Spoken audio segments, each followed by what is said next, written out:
Time soon, and I just looks like this back and forth about Essence isn't going to die down anytime soon. And I just wanted to provide some context for my business. I don't usually share our numbers, but I think it's important because I think that people don't understand how business works. That when you have less revenue coming in and you want to maintain everyone's take home pay and you want to maintain the money that you have in a pool for raises and bonuses and things like that, like it's actually really, really hard to do when your top line goes down. So for us, we lost over $800,000 in spending that Target has typically spent with us for advertisements. This is not a hand me out. This is not a like do good. It was advertising to Black consumers who shop at Target, which is what Blavity Inc. does, is provide advertising services and products. And we got to make up that 800K from somewhere, like tomorrow, or else it impacts everybody. So that is important for you all to understand in this conversation. People talk often about financial literacy being something that we really need. But one of the things we learned on the tour is that even when you're financially literate, and you do have all the tools, if you still don't have the resources, your literacy means nothing because you don't have the capability or the capacity to do the things that you need to do. I, however, was both financially ignorant and didn't have all the capacity because I was working on the hill. But I did those things and then still now found myself kind of house poor because I wasn't making enough money to pay for the mortgage, didn't realize all the HOA fees. There was some other like random water fee, $5,000 that they would pop up every now and then. So again, this is where literacy meets lack of resource. Saying all that to say, I wish that somebody would have told me that the only way, that there's more than one way to reach the American dream. And some of that is by eliminating debt, not creating new debt. Some of that might be investing in different things in your 401k and putting more money in there. So, my 401k has almost tripled its value having the right broker, the right financial advisor. So there are all these things that I've learned from trial and error. And all I would ask, just like Tiff just did, is please learn from the words of my testimony so you do not dare repeat these things at home. And if you find yourself in a situation where desperation has come in, please don't be afraid to speak up. Saw this clip of a Trump supporter asking how come everybody who goes to college is a Biden supporter. Watch this. I just wonder too, how come almost everybody I know of that went to college is a Biden supporter? Yeah. And I don't understand how everybody is a Biden supporter if you just went to college. So what are they teaching in this college? Are they teaching anything? Stuff like inclusivity and respecting other people, I guess. I don't know. Yeah, woke.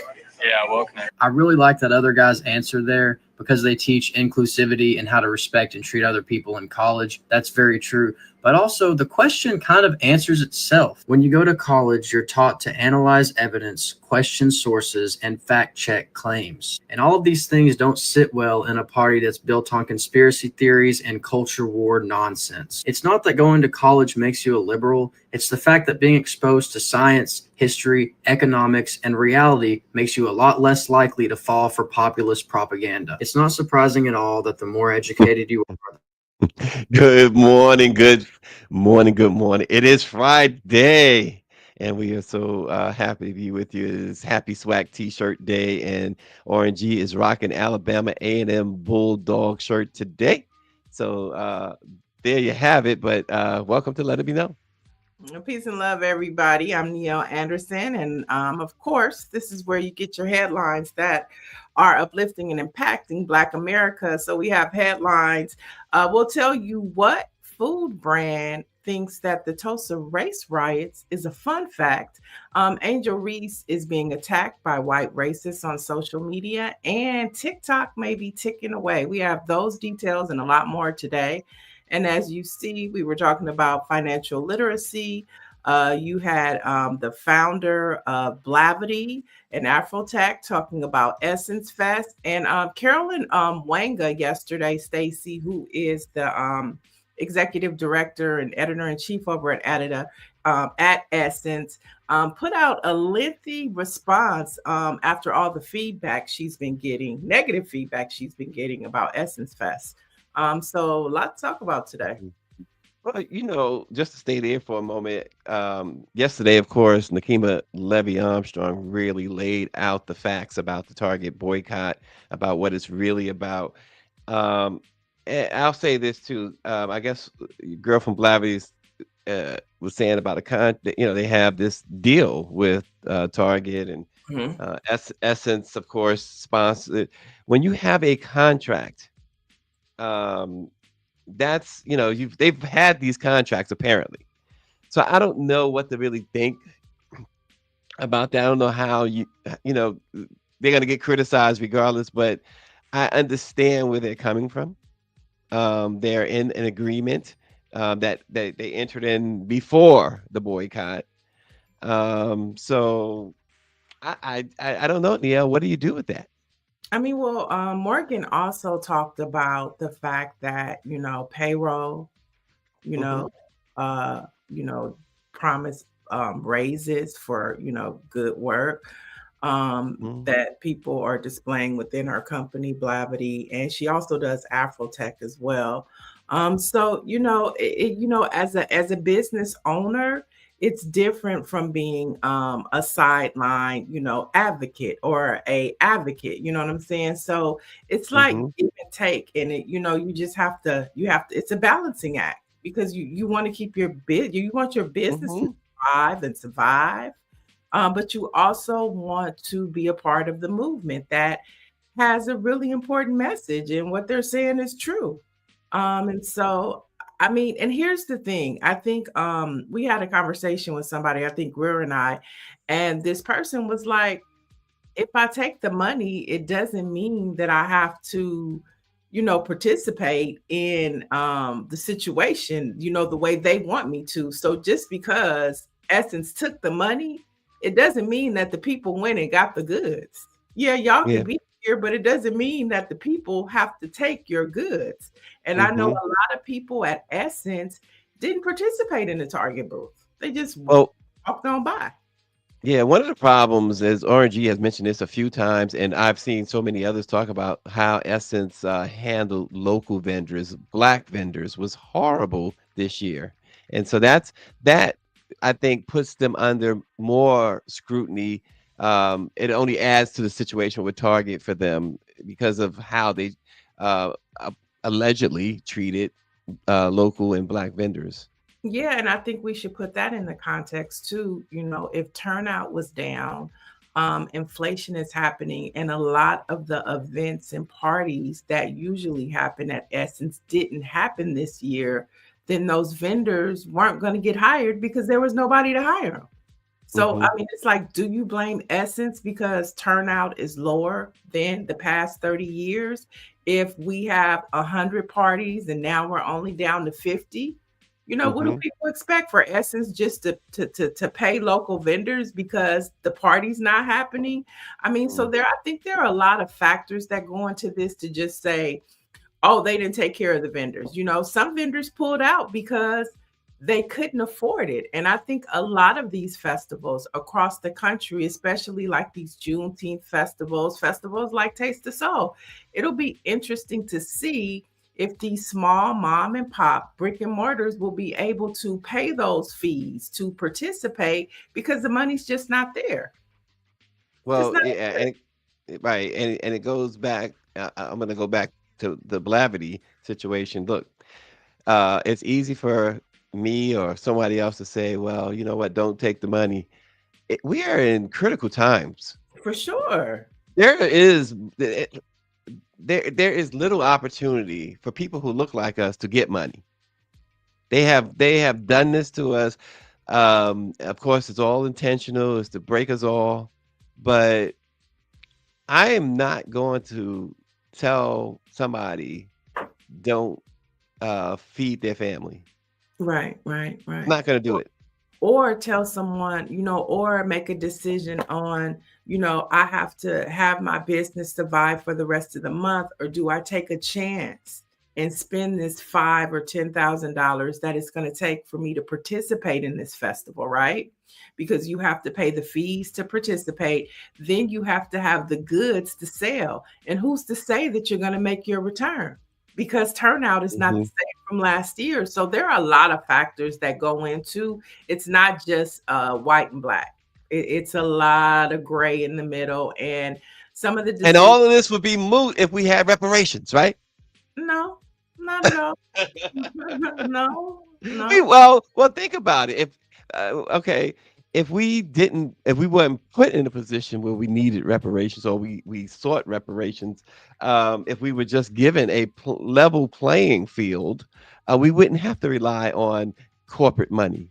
right. Money Well, from that's what I'm yeah. trying to say. Okay, yeah, a level playing field. But I mean, people win the lotto and they still end up broke. So Absolutely. so it's like, an even playing field. And going back to, what you're saying is going back to what Angela Rye was talking about, knowing how to maintain the money and then have the opportunity to have it, so I think it's the opportunity that we're missing, you know what I'm saying, and the education on how to be good stewards when you get this big sum of money. Because I know a lot of us, would trick it all off, and I'm probably Trick one it of all off. them. Oh my. No, Max, we're not saying we don't need reparations. We're not saying that at all. We're only saying that if the playing field was level, we wouldn't be looking for corporate America to advertise with us all the time or do this with us or whatever. We're in no way saying, if you watched any of this show over the past couple of years, and certainly since Niele has been here, reparations has been a major topic. So Yeah, it's you're a very, little bit, it's you know, very important. yeah, you're I really mean, a little late on that one. I would take the 40 acres and a mule, to be honest. I would take it. You don't have I to give take me the no 40 money. acres as well. 40 acres and a mule, and I will be fine. I will figure it Right. out with them 40 acres. Okay. I might put me a Yep. bread and breakfast. I might build a Yep. warehouse. It just give me the 40 acres. I don't need the money. Right. I don't need the mule either. Just give me the 40 the acres. And yes, money does create a level playing field, but the opportunity to get that money has not been level. That playing field has never been level for African Americans in particular. So let's Yeah. be real here. And I want Go to ahead. respond to Orangey. He's saying that I was wrong about the vendors. I live here. They pulled out because they had no communications. I'm not saying that didn't happen, but like I'm saying, it's just not white and black. That didn't happen to all of the vendors. Some of the vendors didn't participate because they didn't have the finances to. I'm not saying that Essence did a great job at this year. Essence, it's clearly evident that there was a lot of things wrong with this festival, from the concerts. You know what I'm saying? So I'm not saying that Essence was 100% right. I'm just saying that it's not just black and white, and it just wasn't all on Essence. I think the Trump administration, inflation, a lot of factors went into why Essence wasn't what it was this year. And I think why the rent is too damn high. And I think, yeah. And I think, that we should give Essence grace. I mean, for 30 years, they have provided a experience for us. I also think that on social media, a lot of the younger generations drummed up this conversation, and Essence was really geared for the aunties and the uncles. So you have all of these young people coming in too with what they think their experience should be, and they want all this VIP, and they want all this, top-notch experience, when Essence Fest is you book your room and you go and you experience New Orleans, the essence of New Orleans, and then you get you some concerts. But now it's turned into this other thing. And like I said, we should give them some grace and see what they do next year. Yeah.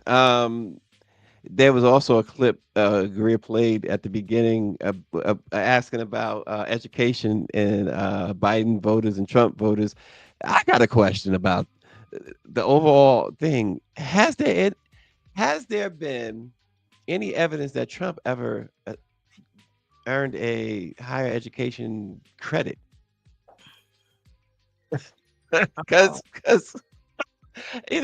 other presidents, they put their they graduated from here. I don't remember. Somebody could remind me, but nonetheless, it's reflected. And let's look at this disgusting situation with the Liberia president. Let's just check this out. Today's exchange with Trump shocked and angered me. I never thought I would be insulted like this in an international setting. I understand his arrogance. He impatiently asked for speed up many times in the meeting, but he pretended to be surprised, even though he knew that English is our official language. Discrimination and prejudice against our country is too great. Seems to have tacitly agreed that African countries should not have language skills and that we should not have development. But he was disappointed. We have our own long history and culture. We receive education on our own land and master the official language of English. This is normal, but Trump, as a leader of a country, deliberately repeated praise to me with a racially prejudiced attitude. The sarcastic tone and ignorant sense of superiority made me feel extremely disgusted. This is too arrogant. I believe that if Trump cannot learn to respect every country. So that actually was an AI generated situation with the president there. But nonetheless, it does reflect how Liberians erupted in anger and disbelief after Trump treated their head of state like a novelty act, marveling aloud that the president of Liberia could speak, quote, such good English, as if he'd stumbled onto a talking prop rather than a respected leader of a sovereign nation. For many Liberians, the remarks were the latest slap in the face from an administration already gutting U.S. aid that sustained their economy for decades. Trump's patronizing questions, quote, where did you learn to speak so beautifully in Liberia, ignored that English has been Liberia's official language for more than 200 years. And it revealed a casual contempt that still poisons Western relations with Africa. This was, Niele, I think we kind of mentioned it a little bit yesterday, but when an American president can barely hide his racism, really, toward an ally whose very existence is entwined with U.S. history, what does that say about how little respect Washington has for Africa today? I think it goes back to what I was talking about yesterday, was that this country needs to have a conversation about racism. And the media does a horrible job of pointing out and calling it for what it is. They always like to tiptoe around it, but we have to start calling a spade a spade. What if the president from Liberia said, "I didn't know crackers was so dumb. I didn't know that a peckerwood couldn't tell Here we go. who was sitting in front of him and what the native language is of that country." Now, would he have been wrong to respond to him like that? But I think, to me, that's where we at. You say some stupid shit to me, guess what? I'm going to give it right back to you, because that's where we are. You want to talk to me crazy? Okay, I'm going to talk to you crazy too.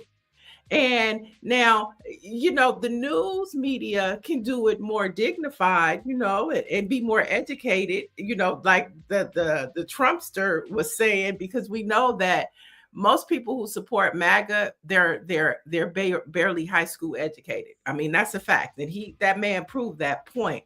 But this country needs to start talking about race. They need to start calling people. And there are articles swarming this week, Stacy, that the MAGA is getting tired of being called racist. Well, guess what? That's what you guys are. That's what you are. They're getting tired of being called racist. It's not, but Wow. that's what we have to start, making examples of what they do and calling it when Call it out. Call it out. And when systemic things like racism, which are some of the stories that we're going to be talking about today, it needs to be called out in the media. I've been watching the news all week, and all they have been out of all the stories we've talked about this week, the only story that CNN has been talking about this week is the flood in Texas. That's it. It's a million things going on that is impacting not just Black folks, but just Americans in general. But they have decided that they are going to, as you like to say, capitulate to this to I don't this. like to say it, but I just put it, I You attach it where it's, that's what they're doing. I mean, I'm like, oh my God, I don't feel like I'm living in reality anymore. I feel like I've yeah. entered a horrible movie. Yeah, right. I just said that too. It's like I think I put it in our chat too. It's like Rod Serling, the Twilight Zone episodes are only supposed to be like 30 minutes. Let's get this over with Man, because it's we like are in the Twilight Zone.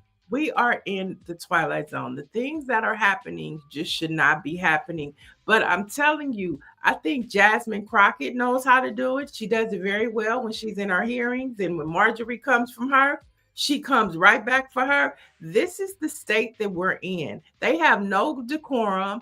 They're trying to take us back to slavery. And either we gonna revote like Nat Turner and Harriet Tubman, or you gonna get your ass back on the field. I don't want to go back to the field.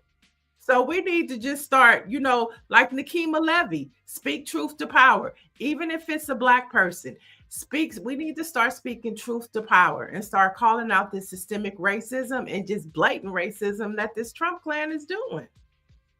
Well, Greer says she's not going either. So, but the thing about it, you're right.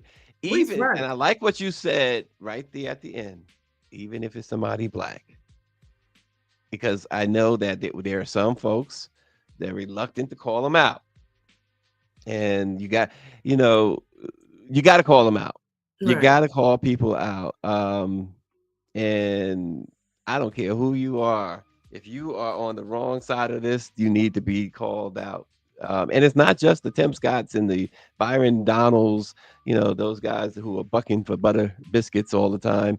But it's also, other folks.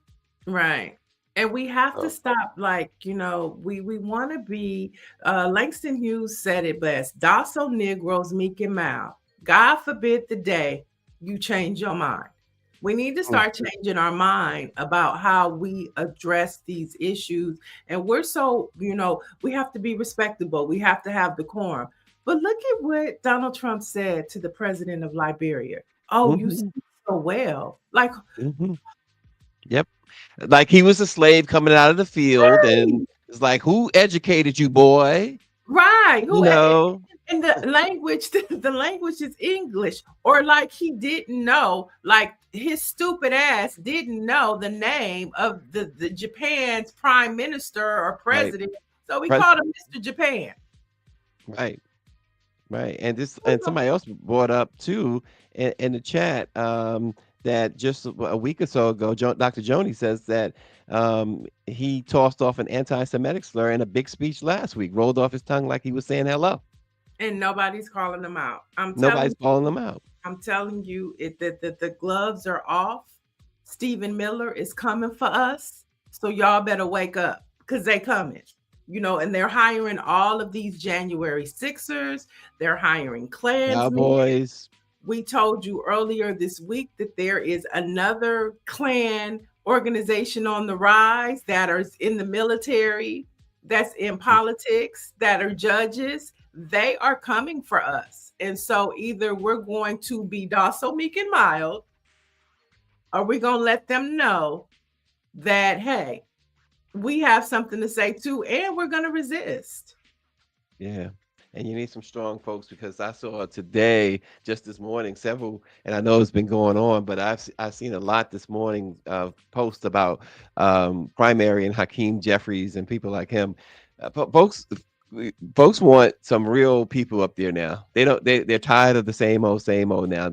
This situation has opened up a lot of eyes, and has spurred a lot of people. Apparently, it spurred a lot of people to action. So we will see. And here's the other thing too. You know, folks who still want to either capitulate to this guy or support this guy in some way. His Consumer Financial Protection Bureau just handed. Now this is a shame. Navy Federal Credit Union. Trump gave a $95 million gift, basically, at the direct expense of who? Military personnel and families, in a move that stunned consumer advocates. the Consumer Financial Protection Bureau abruptly canceled a settlement at Trump's behest that would have forced the nation's largest credit union for service members and veterans to repay $80 million in illegal overdraft fees and cough up a $15 million penalty. Under President Biden, regulators had accused Navy Federal of systemically charging, quote, junk fees to troops and retirees whose accounts showed enough money at the time of transactions. But with Trump's actions, they don't have to be held accountable. Um, Such hypocrisy. And if a bank can rip off service members for years and walk away penalty free, who exactly is Trump's Consumer Financial Protection Bureau protecting? America's veterans or the corporations exploiting them? Yeah, I mean, this is a pattern. He's helping his friends. This year also, Biden had did something to where banks couldn't, that had a certain amount of money, couldn't, that the overdraft fees would be no more than $5. Well, they've scratched that too. And that's not just for veterans, that's for all of us. Overdraft Everybody. going to go down to $5. And he had already curved it to where they couldn't charge you for every overdraft fee. Like you can only get one. And I know a lot of banks like Bank of America, they dropped their $35 fee to $10, and it was supposed to go down to $5. And that was across the board for everybody. Well, the Trump Klan administration scrapped that too. So we talk about reparations, you know what I'm saying? Like, it's just basically, let's be fair about this shit. If the money ain't in the bank for $35, I mean, for the coverage of it, what you mean? I don't have $35 to give you. I didn't have the money to cover the check in the first place. Okay. Yeah. So it's like equity, having an even playing field. And every time you turn around, Donald Trump is like taking it away from us and giving it to all his 1% friends. And it's a problem. Right. Well, we got a couple of comments that truly needs to be boosted up. MB says they're not making any money except taking money from taxpayers. MB is 100% correct on that. And Dr. Joni, she says Trump is a convicted felon with unfettered power, zero checks and balances, and he is using that power to reward other rich white criminals. And certainly, when you think about it, you go into a bank, you think about this for a second. Dr. Joni just mentioned, like, he has this unfettered power, which he does. Convicted felon. You're a convicted felon, and you go to any financial job, institution, or whatever to apply for a job. You are not even getting the interview at that point when they open up your file and say you're a convicted felon. This guy is a 34-time convicted felon, and he's allowed to be in charge of all of this, the finances of America and everything else.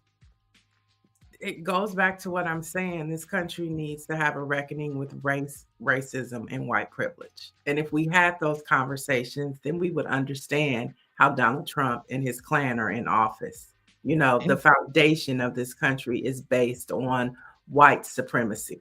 And he is the example of it. Let's start having those conversations, CNN and MSNBC. We know we ain't gonna have it. Fox is sometimes I just watch Fox News just to see how in the orbits they are. I mean, they're not even on Earth. Okay, they're not even here. Oh, goodness grief. Yeah. And as MB says, for fraud, the convictions are about fraud. And he also, remember, this is a guy, multiple bankruptcies, 2 times a civil jury said he should pay E. Jean Carroll for sexual assault, SA, as they say. Keep forgetting, got to say SA. It's just, and his supporters have gone bankrupt, and he's not even thinking about them. He hasn't returned their money. What about the school where he oh God, yeah. Trump University, a fake university he had? I mean, it's just a disgrace.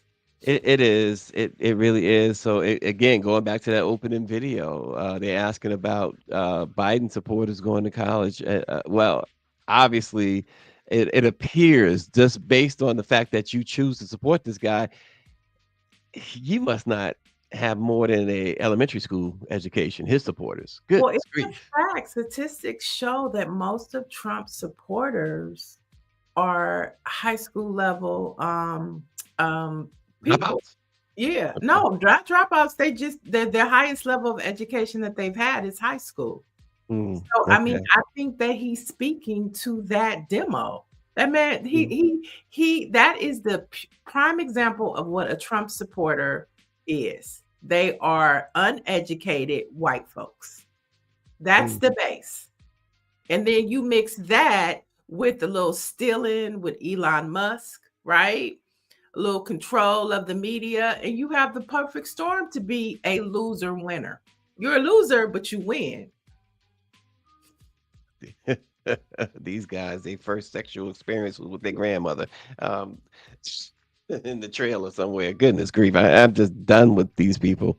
And Um, MB is right. He says pushing crypto. I mean, they said that the Trump family has made almost $1 billion off of that cryptocurrency that they're pushing.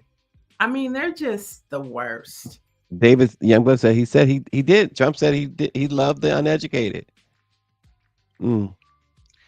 And this is why public education is important for poor white folks. Yeah. Um, Here's something else, another fallout from this disaster that everyone's been living in for the past almost 7 months. T-Mobile just proved that for the right price, corporate America will torch every promise it ever made to people of color. Under pressure from Trump, and the FCC and its crusade to erase any trace of DE&I, T-Mobile announced that it is gutting every DE&I program, scrubbing its website, axing entire teams they're firing, and pretending decades of discrimination doesn't exist. All to grease the wheels for $10 billion in mergers. This wasn't subtle. It was a public surrender to an administration that has turned dismantling civil rights into official policy. So here we are. We talk about Target, but Target is not alone, obviously, in immediately capitulating. And in this case, T-Mobile they went totally scorched earth to try and please Donald Trump, firing so many people. The same people that Trump walked uh, into the White House and started firing, all of the smart ones, all of the qualified ones, like the 5-star general, just because they black. That's what T-Mobile just did. Yeah, I mean, but all of them have done it. T-Mobile was late. Trump might be mad at them because they waited too long. They started doing this at the inauguration. So T-Mobile is late to the party, to the Trump clan party.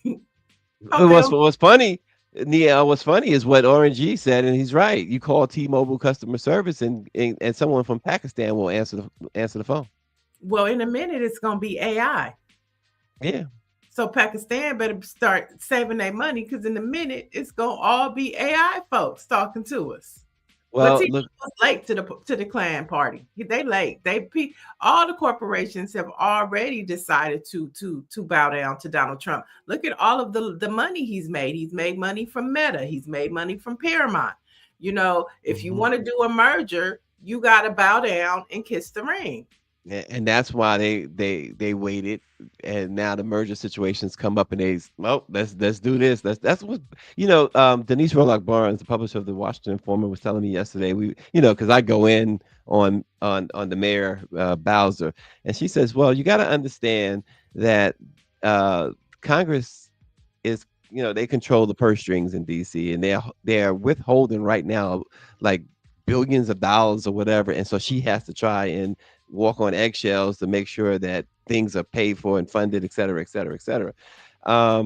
So some will tell you the excuses, but in this case, T-Mobile, they know that there's no way at all, if they have any trace of diversity, that they're going to get that merger approved.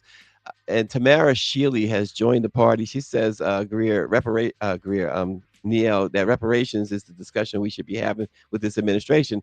Tamara, we just mentioned a little while ago that we continue and have certainly been talking a whole lot about the importance of reparations. Yeah, that's for sure. And that's why, we have to curate content that benefits the conversation of Black folks, right? That's why we talk a lot about reparations here. That's why we talk about and dig deeper in a target boycott than just what the money is all about, because there are layers to these things. That's why this conversation is important, because we're talking about the things that are important to us, that is about our livelihood and survival. And so, yes, Tamara, reparations, we have a conversation about reparations all the time.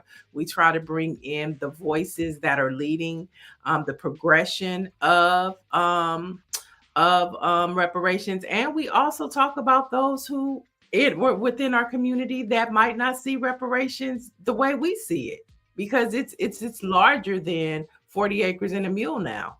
It's more. I said I'll take the 40 acres and a mule. I really would, but in today's time, what does reparations look like? And I love that we can have these conversations in the midst of what T-Mobile is doing and all that. We can have conversations that are important to us. And of course, reparations, I think, is the top 3 right now for African Americans.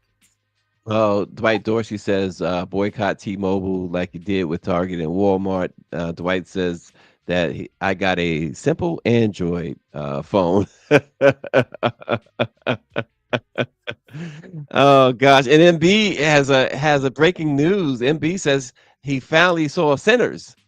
Oh yeah, we'll talk about that later too. So you got to stick around, yeah. MB. We do Stick have around. Sinners on the list to talk about. And we're gonna switch gears just a little bit. We're gonna stay with corporate America, but I want you to take a look at what Lowe's CEO Marvin Ellison said. He's not sugarcoating the future. Check it out. In my environment with 1,700 plus stores and over 300,000 employees, when young people come to me and they desire to work in the corporate office, my advice to them: stay as close to the cash register as you can. That's right. That's right. Which means stay in the stores, stay close to the customers, because you will always have employment opportunities to grow, because we sometimes aspire for things based on perception, not on the reality of opportunity.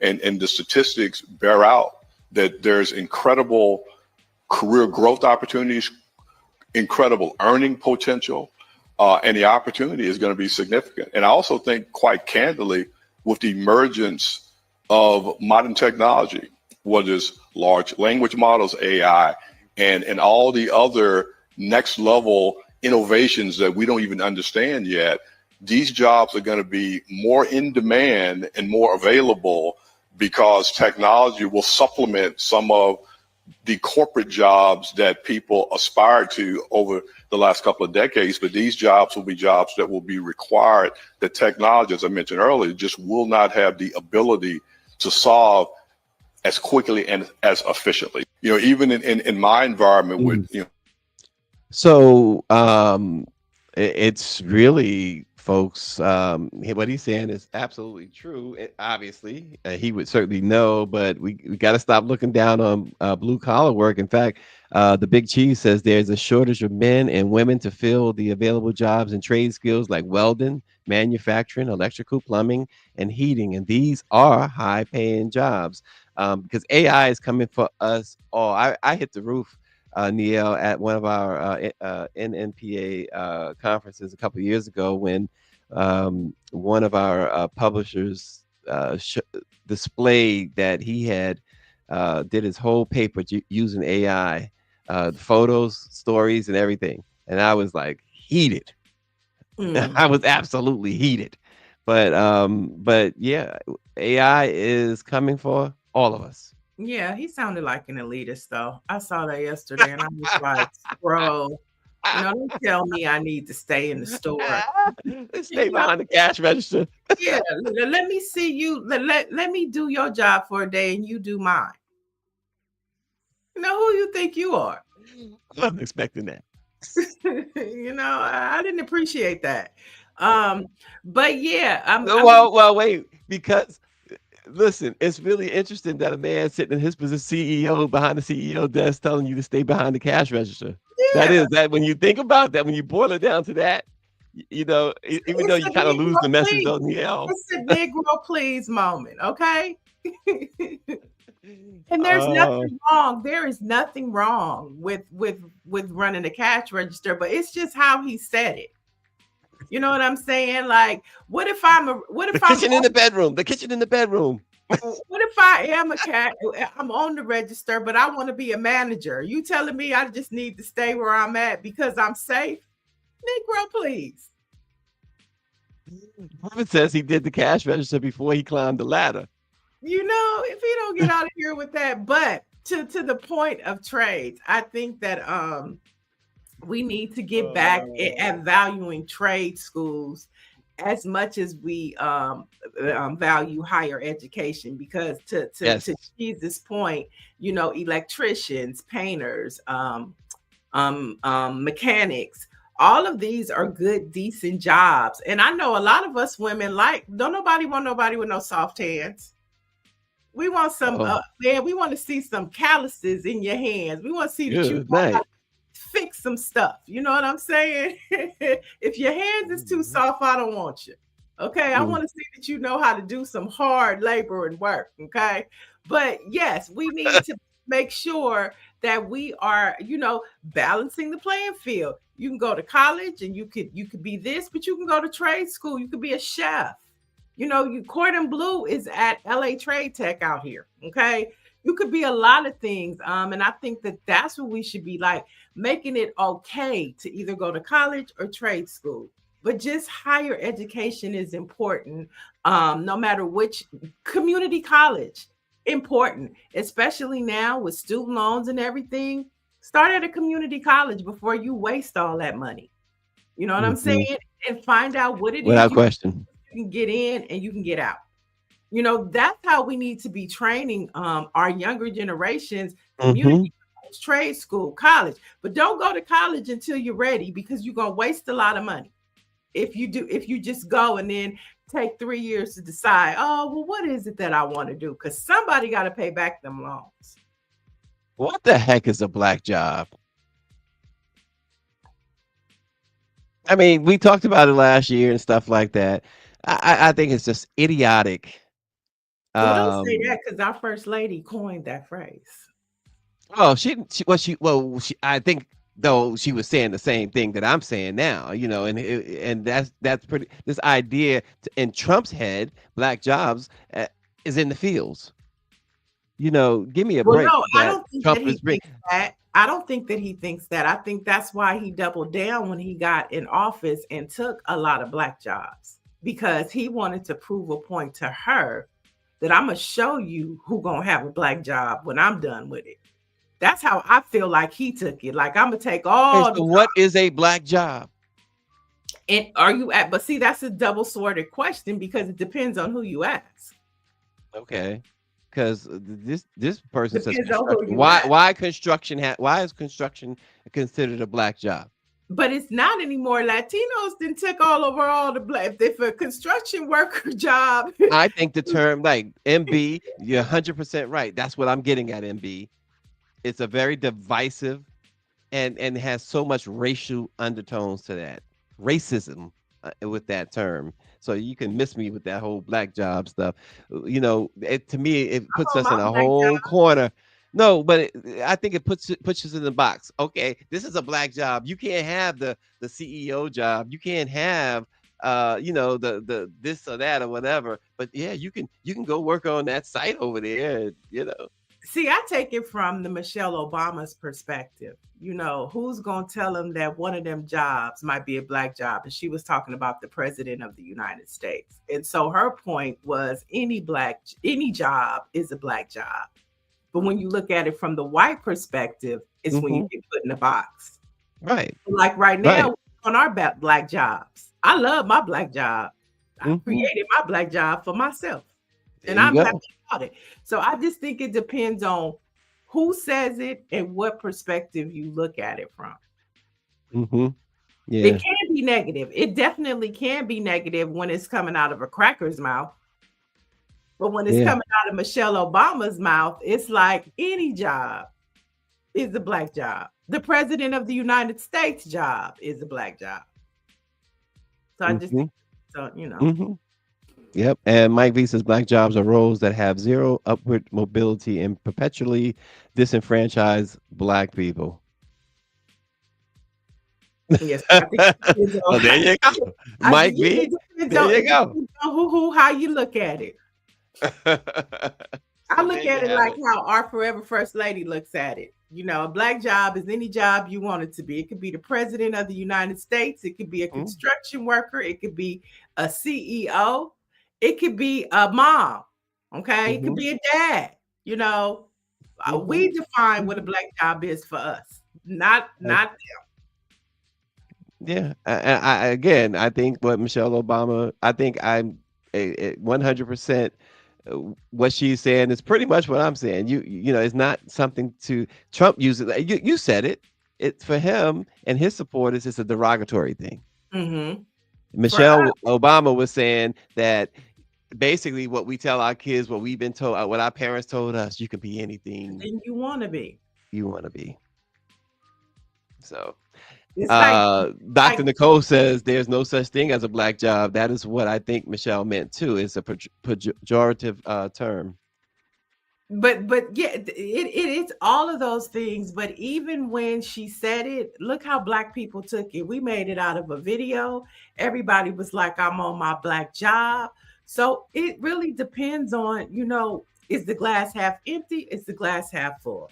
You can take it how you want to take it. Mm-hmm. Well, what else you got in the headlines? Oh, you're done? I'm done. I'm finished. It's Friday. Okay, so moving along, let's talk about a black job. So a black former General Mills employee is suing the company for racial discrimination.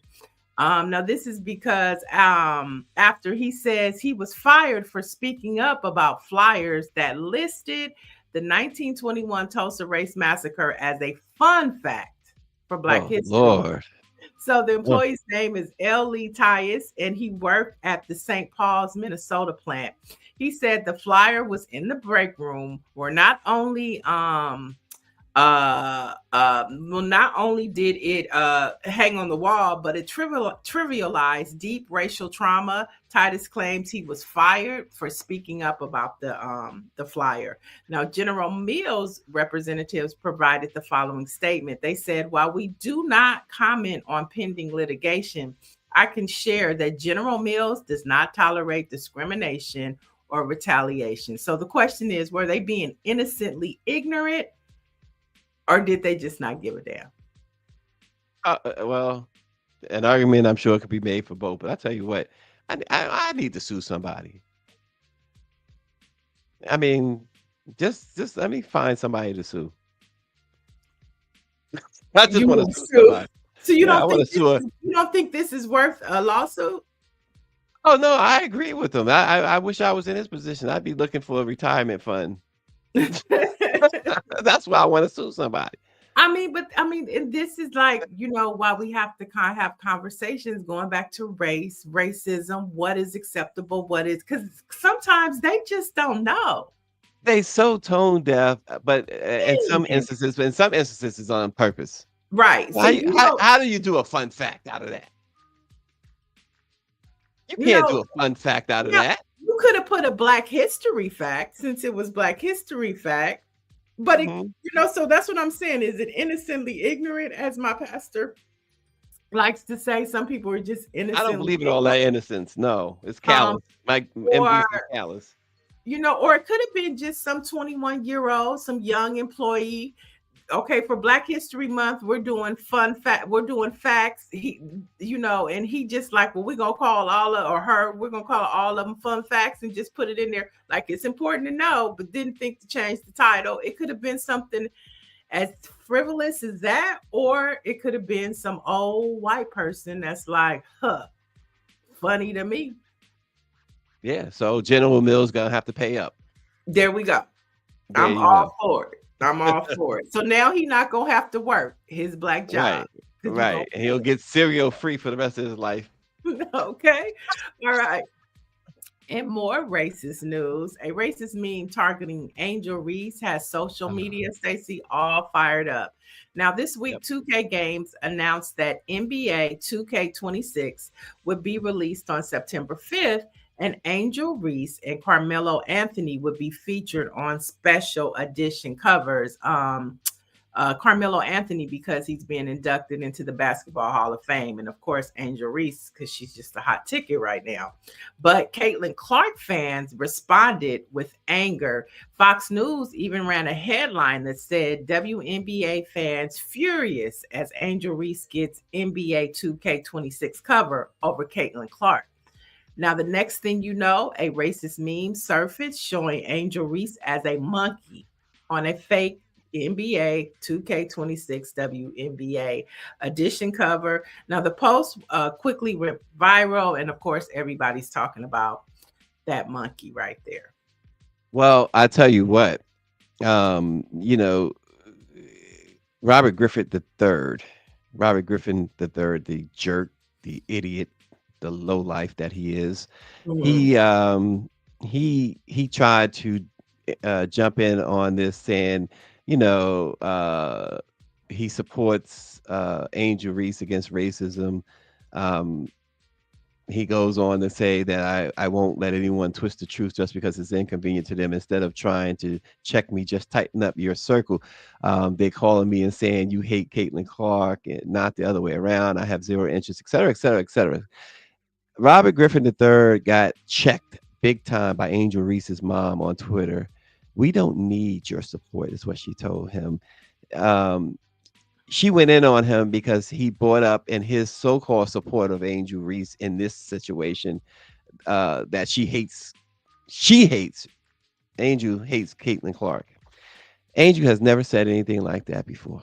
And neither has Caitlin Clark. Right. But he went up, but Robert Griffin III, the failed football player, went on to again reiterate that Angel hates Caitlin Clark. And now he wants to try and say this is wrong or whatever. Nobody wants to hear from you. And that was so good. If you guys get a chance, if you are on that site called X, formerly Twitter, check out the tweet. Angel Reese's mom name is also Angel Reese, for those who don't know, but she tweets under Angel Reese, the mom. And she went after him and got a lot of love for it. And she should have. Yeah, this is not an innocently ignorant post. This is a straight up racist post. And like I say, Angel Reese and Caitlin Clark are reminiscent of Magic Johnson and Larry Bird because Boston was very, racist back in the 80s when it came to Magic Johnson and that. And I just see that this playing out. So it's not, I love the rivalry between them.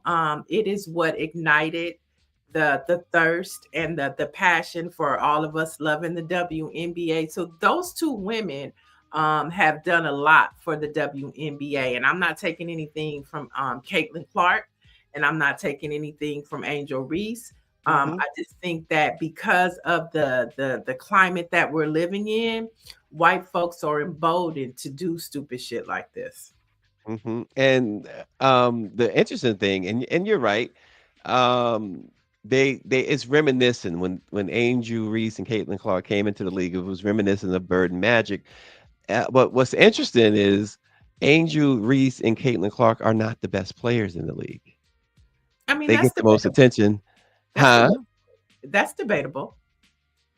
Well, neither one of them have won awards, MVPs, or anything to show for it. But second year, right? This only their second year. It's true, but you're saying it's debatable. I guess you could say that, but I just don't believe that neither one of them are the best players. They're good. Angel Reese has the record now for the most 15 plus rebounds, double doubles, and now the most consecutive 15 plus rebound games. People criticize that, and an accomplishment like that they criticize, saying she rebounds a lot of her own shots. It just means that unlike so many others, and you see this all the time in the NBA, folks, people take a shot and they don't what when we were young, we was taught follow your shot. Angel follows her shot. She's like Dennis Rodman out there. Good for her. Yeah, I think they're both great pet players that add to the excitement of the game. And I think that, Angel is tough enough to take it, even though she shouldn't have to. Mhm. Um, but I don't think that it's gonna, she's not the type of person to shrink from these type of situations. It just makes her thirstier, hungrier, and she has a great clapback. So she's like, if you come for me, I'm coming for you. And then Caitlin Clark, I just think that she just has to figure out how to navigate, because if you think about it, Caitlin Clark is walking a very thin line because she never wants to appear to be what her fans are saying. Right. you Exactly. know so it's harder for her because she doesn't want to appear, all Angel Reese has to do is be reactive because they're being racist towards her. With Caitlin Clark, she has to walk the line and I'm not those people, and Mm. I'm not their poster child. Well, we in the 9 o'clock hour. Let me just throw you one quick one before you finish up here. You want a fun fact? Monique Daniels just brought up a fun fact. I didn't know this.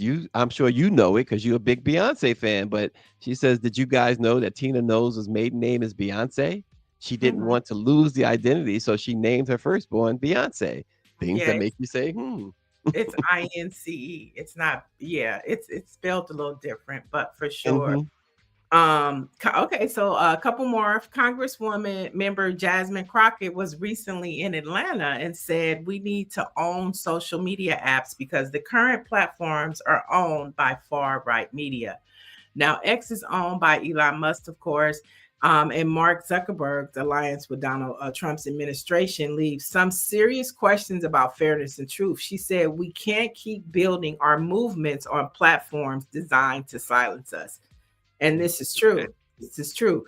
And I'm just going to go into the TikTok story because it's relevant, because TikTok may not be ticking or talking the same in the near future because the popular social platform is preparing a standalone version specifically for users in the United States as part of an urgent effort to comply with federal law requiring that the app's parent company divest in U.S. operations.